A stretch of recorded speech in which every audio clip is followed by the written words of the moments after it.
I bought the house in silence. No announcements, no photos shared, no keys jingled in front of anyone.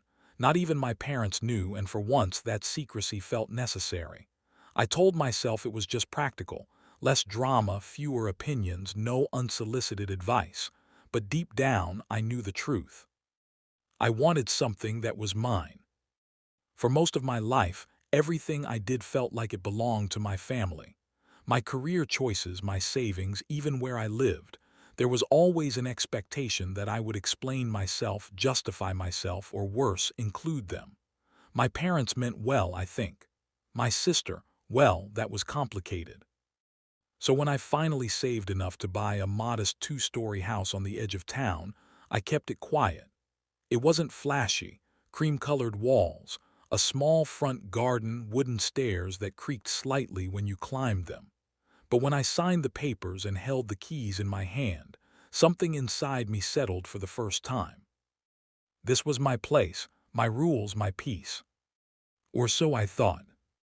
On the day everything changed, I went to the house early.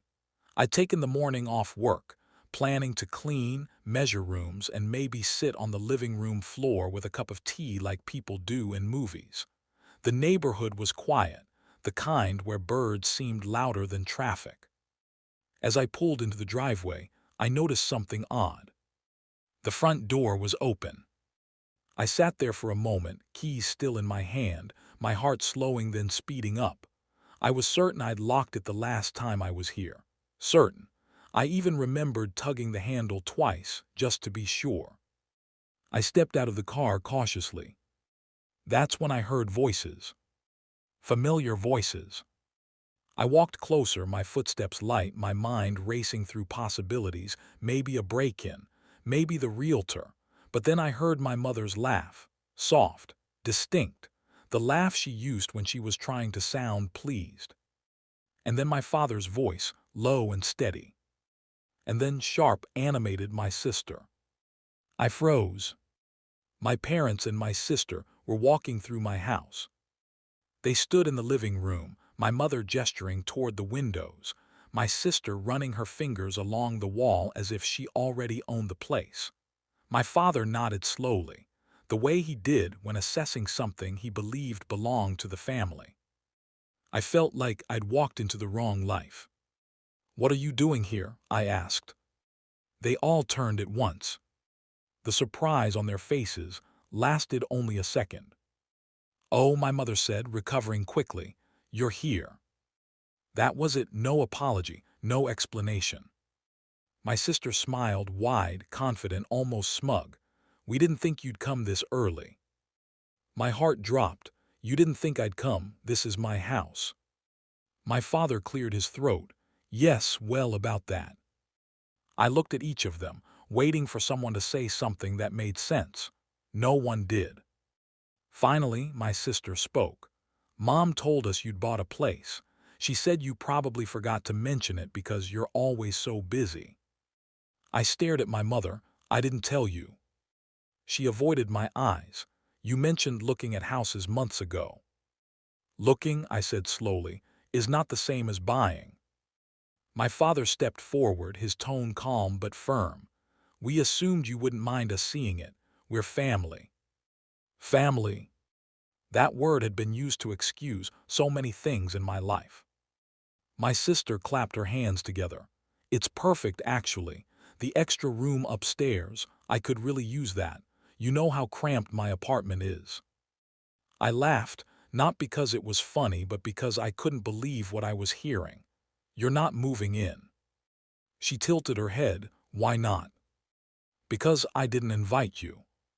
My mother frowned. "Don't be difficult. We thought this could be a shared space. You're single, you don't need all this room." There it was. The unspoken rule of my family. What I had was negotiable. I felt something inside me tighten. I bought this house for myself. My father's voice hardened. "We raised you. Everything you have is because of us." I took a breath. "And I'm grateful, but this is mine." Silence fell over the room. My sister crossed her arms. "So you're choosing a house over your family?" "No," I said quietly, "I'm choosing boundaries." That word hit them harder than shouting ever could. My mother looked genuinely hurt. "We just wanted to help." "By walking into my home without permission?" I asked. "By making plans without asking me?" My father sighed as if I were a stubborn child. "You're being dramatic." Maybe I was. But standing there in the house I'd worked years for, watching them treat it like a communal asset, something finally clicked. This wasn't about the house. This was about control. I walked to the front door and opened it wide. "I need you to leave." My sister laughed. "You're serious?" "Yes." My mother's eyes filled with tears. I never thought my own child would talk to me like this. My voice shook, but I didn't stop. I never thought my family would show up uninvited and act like they owned my life. They left slowly, reluctantly. My sister muttered something under her breath. My father didn't look at me. My mother paused at the door as if waiting for me to change my mind. I didn't. When the door finally closed, the house felt eerily quiet. I sank onto the floor and cried, not because I'd lost them, but because I'd finally seen them clearly. The days that followed were tense. Calls went unanswered. Messages came through filled with guilt and disappointment. My sister told relatives I'd changed. My parents said they didn't recognize me anymore. They were right. I had changed. A week later, my mother came alone. She stood on the porch, hands folded, smaller somehow. "I didn't mean to cross a line," she said softly. "I know," I replied, "but you did." We talked, really talked. For the first time, I explained how it felt to always give, to always adjust, to never have something that was just mine. She listened, not perfectly, but she listened. My sister never apologized. My father stayed distant, but slowly the visits became respectful, planned, knocked.